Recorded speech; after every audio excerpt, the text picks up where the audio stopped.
olá. Hoje, depois de tantas estradas e tantos caminhos, estamos numa localidade próxima a São Bento de Sapucaí, já dentro do estado de São Paulo, ainda na Serra da Mantiqueira. Ao longo do caminho vocês viram várias paisagens lindíssimas do que é essa região do sul de Minas. Chegamos num local que tem uma fama enorme com relação à questão dos vinhos e também com relação à gastronomia. A ideia nossa é mostrar para vocês, para conhecerem uma outra parte, uma outra lógica da cultura gastronômica e vitícola da Serra da Mantiqueira. Então eu estou aqui com o nosso amigo Rodrigo, proprietário aqui do empreendimento, amante do vinho, né? Agora há pouco a gente estava conversando bastante aqui, e dos queijos também, daqui da Serra da Mantiqueira. Então acho que a gente vai ter uma convivência bem bacana, mostrando as coisas legais aqui. Logo mais vocês vão ver a questão do parreiral, vão ver a questão da vinificação para entender como é que é feito todo o produto aqui da Entre Vilas. Bom, Rodrigo, chegando e tentando entender como é que é a lógica da marca. É um prazer recebê-los aí, parabéns pela iniciativa, o trabalho de vocês me soa como um verdadeiro desafio, né, de explorar esse mundo dos vinhos inéditos, dos vinhos fora da curva, né? Isso me deixou muito feliz de poder participar. Com relação a essa estrutura, além dos vinhos que a gente sabe que são muito bons, a Frutopia, o restaurante, ela veio nesse embalo do vinho, então, né? Sim.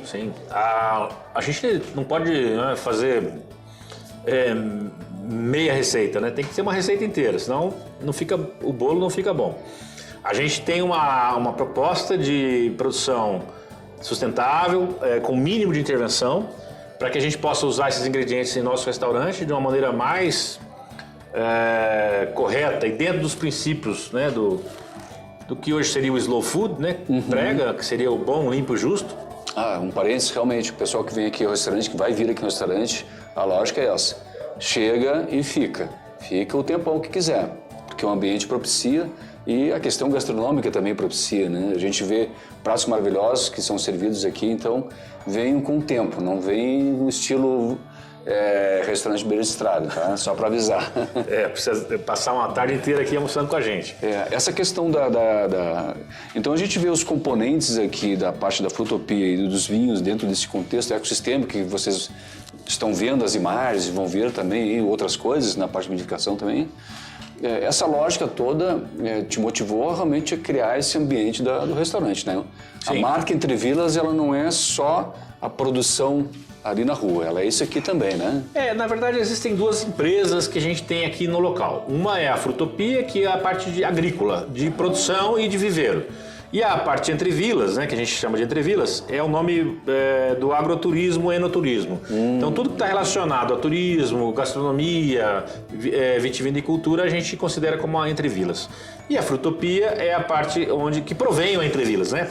Toda a produção agrícola nossa vai para o restaurante. A gente não vende hoje caixas ou sacos de produtos agrícolas. A gente vende pratos e copos, né, de produtos agrícolas. Então, de uma forma muito mais agregada, entrega para o cliente, nosso cliente, uma experiência diferenciada, porque ele vai comer um produto fresco, local, com o mínimo de intervenção e sem uma pegada de carbono, sem que veio não sei da onde, viajou não sei quantos mil quilômetros. Não, é local. O que a gente não tem aqui, a gente procura comprar da região, que também é uma da nossa filosofia, promover o desenvolvimento regional, porque não adianta também você ser uma ilha num lugar que existem diversos problemas sociais, como todo lugar do Brasil. Sim. E a gente procura estimular esses pequenos agricultores, moradores, né, da zona rural, da volta, né? Tanto na parte de coleta de fungos silvestres, como na parte de fornecimento de alguns ingredientes, né, hortaliças, peixes, a gente possa estar fomentando essa economia regional, essa microeconomia regional. Esses componentes significa que o turista que vem aqui ele não consegue então levar, eu quero levar framboesa, cereja, fungos daqui. Existem as épocas que a gente tem produção excedente. Por exemplo, certo. Não é agora, no caso, o inverno, que a gente não tem nada de produção. Sim. Usamos congelados e aí o que ele pode levar é uma geleia. dos nossos produtos, ou um licor, ou um doce. Mas na época da produção agrícola, nós temos ali sim o mostruário, as vendas de frutas frescas do dia colhidas e eles levam aquilo que foi colhido do dia. Bacana, bacana. Mas a gente não tem produção para venda externa, vamos sair vendendo, entregando. Não, a gente foca no atendimento do nosso restaurante, que já é mais do que suficiente para girar essa roda. Essa roda que funciona gerando mais de 20 empregos e sustenta a minha família.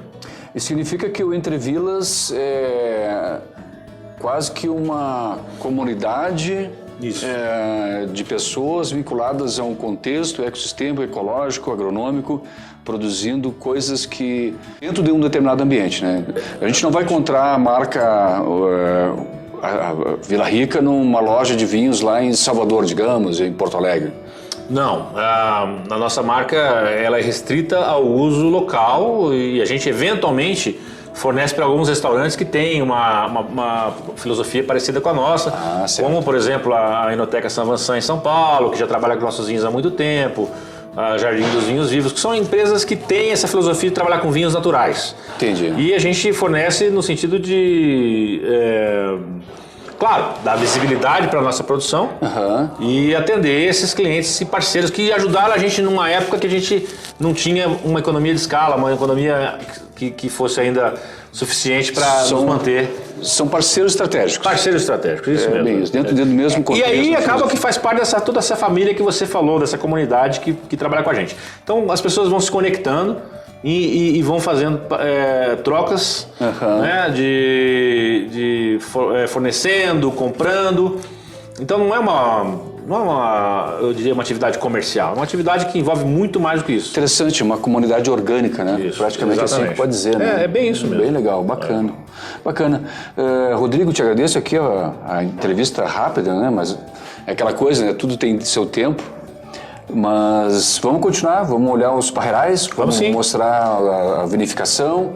Então vamos esperar vir o sol, né? Nosso Deus Sol, para que apareça aqui e a gente consiga mostrar para todo mundo aí que está interessado e quer conhecer um pouco mais de Entre Vilas, que eu vou dizer que vale a pena. Vamos lá, brinde a nós todos aí, sigamos a estrada aí.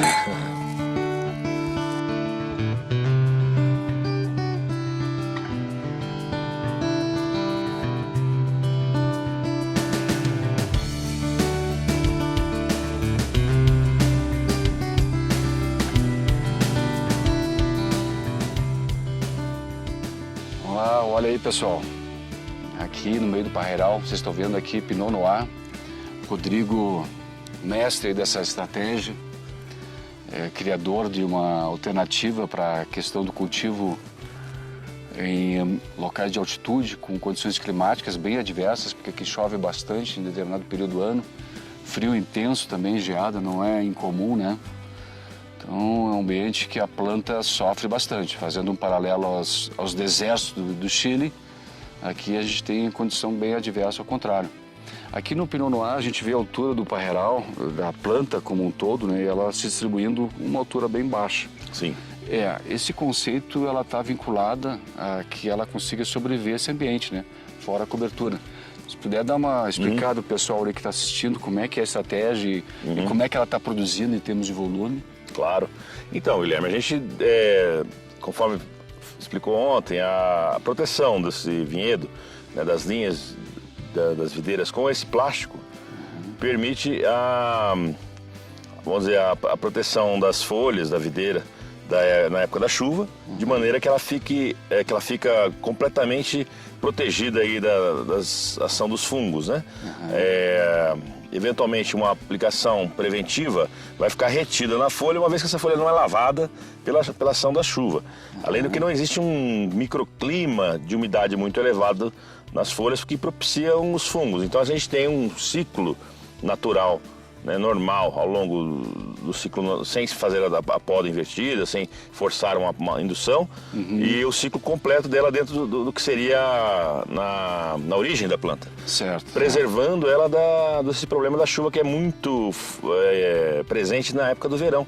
Aqui a gente tem algo de 1.200 a 1.300 milímetros de chuva em 4 meses. É muita coisa. É muita coisa, é quase, né, é inviável você cultivar de outra maneira. Além do que também protege de adversidades climáticas como o granizo, por exemplo. Certo. Então, como a gente está na região de serra, né, toda a serra está propícia a ter granizo também, pela questão orográfica e tudo mais. Com certeza. E a geada, assim, ela tem uma certa proteção no início da brotação. Quando, por exemplo, agora em setembro, outubro começa a brotar, existem aquelas geadas tardias. Então, geadas leves, essa cobertura também ajuda a proteger. Então, ela traz inúmeros benefícios, né, para a gente cultivar a videira sem grandes preocupações.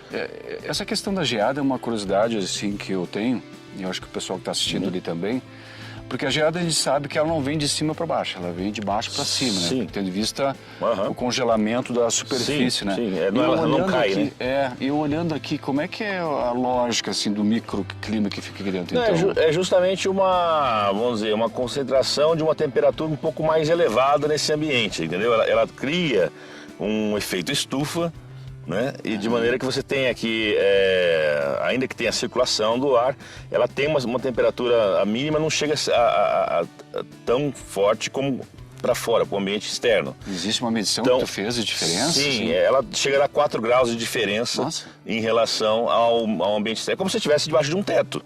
Né? Se você está dentro de uma garagem, você não vai ter uma geada. Aqui acaba sendo a mesma coisa. Embora tenha, claro, mais interferência. Mas é uma proteção leve. Para a geada não é assim, a proteção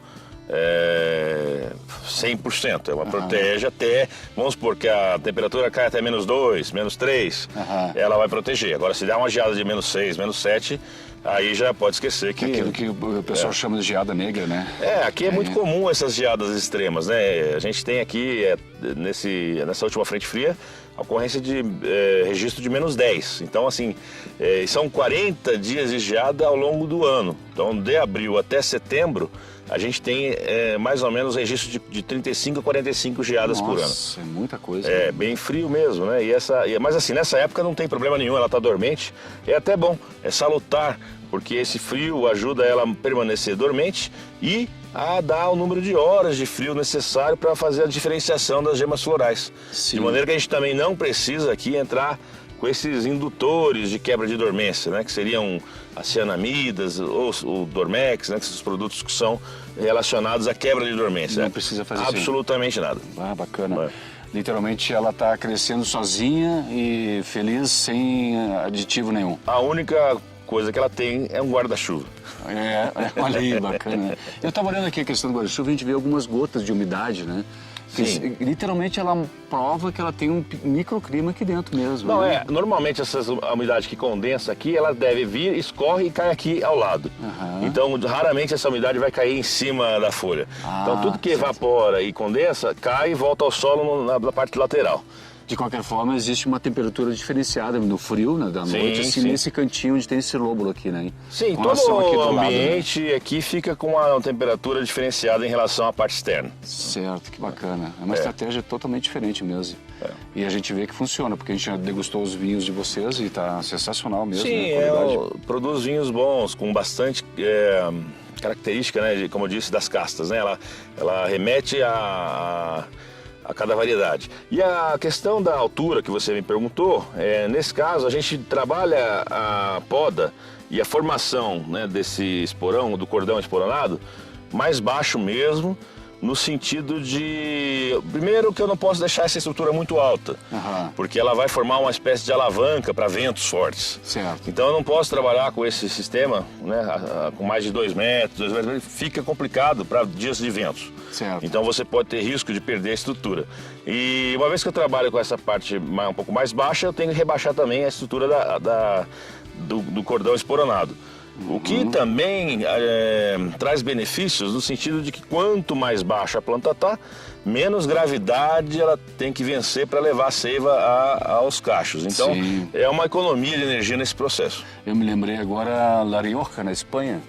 que a maioria das cultivares são dessa altura também. Sim, lá eles têm aquelas cepas bem baixas e rente ao solo. Né? É verdade, né? Mais adaptada àquela questão climática agressiva deles também, né? Sim. São estratégias que se utiliza para poder que a planta consiga sobreviver. Em termos de produção, tem algum diferencial, assim, comparativamente a outros lugares do Brasil que produzem nesse ciclo? Como é que cada pé produz em termos de... A verdade é o seguinte, ela vai ter uma condição perfeita de desenvolvimento e, obviamente, se você fornecer nutrientes, ela tem a proteção do fungo, né? A produção, obviamente, vai ser maior do que uma situação de conflito climático, né? Sim. A única questão é que a gente também não pode deixar ela produzir muito por questões de qualidade do vinho. Então existe sim uma poda seletiva dos cachos para eliminar aqueles menores, aqueles que estão muito próximos. Então a gente faz sim um desbaste, mas normalmente um pé desse chega a dar 60 cachos de uva. 60? Se você deixar. Então é uma produção considerável. Poxa, isso dá o quê? Se for deixar... A Pinot não, porque a Pinot os cachos são pequenos e miúdos. Sim. Esse ambiente de altitude que a gente está vivendo aqui. Sim, produz muito. A gente sempre tem uma média acima de 1,5 garrafas por planta aqui. E somando todos os varietais, a Entre Vilas tem uma produção de quantas mil garrafas por ano? Considerando todos os vinhedos que a gente tem aqui, atualmente a gente está em torno de 4 mil garrafas e vai chegar em 10 mil garrafas. Vinho de boutique. Sim, não é limitadíssimo, é para uso local, né?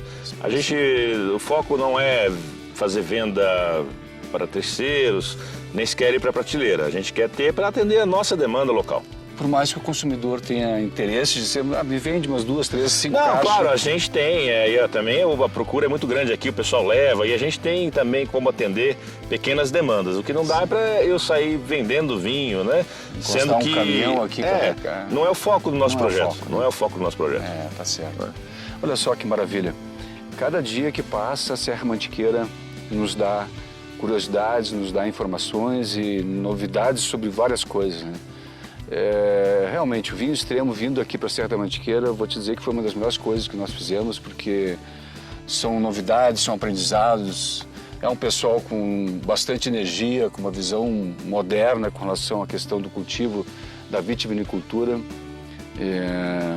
Posso dizer que quem está nos assistindo, se puderem vir conhecer a Serra da Mantiqueira, os seus vinhos na região aqui do Sudeste, e depois subindo um pouco mais ao Norte, vale a pena, porque é uma aula a céu aberto, não só na questão da viticultura, como em relação aos empreendedores, que nem o Rodrigo aqui, que... Obrigado, imagina. E depois de tantas adversidades, né, conseguiu chegar com um produto de grande qualidade. Realmente os vinhos são muito bons. Ontem nós degustamos um Syrah Safra 2021, excelente, mas acidez equilibrada, um corpo significativo, mostrando que é um vinho de longevidade que pode ficar vários anos envelhecendo e cada vez mais evoluindo, né?